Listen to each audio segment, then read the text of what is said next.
Magandang umaga. Ano pangalan mo, anak? Alexander. Alam mo, sarap ng lugaw nyo. Magsisimba kami, tapos sabi ko, saan dito may lugaw? Tapos, ang sarap. Tapos, na-amaze ako kasi apat yung kaldero mo. Apat o, dalawa. Tsaka dalawa. Wow. Sagat. Basta Sabado Linggo. Tapos yung nababanggit mo kanina na pandemic, ano yung isa Pandemic, doktor ako dati. sa Sa Pagdaan Transit. tapos Sa pandemic, siyempre wala trabaho. oh, ito yung inano mo. Tapos ayan na.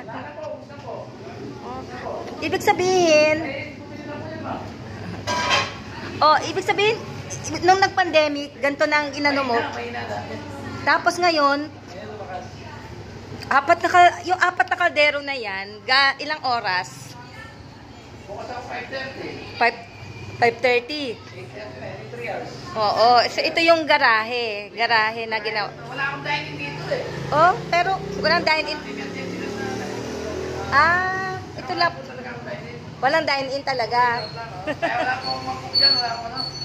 Kaya, oo. Pero ang sarap, promise. Oo, mag-isak mo lang din ano to. Galing naman. Thank you ha. Maraming salamat. Magandang araw.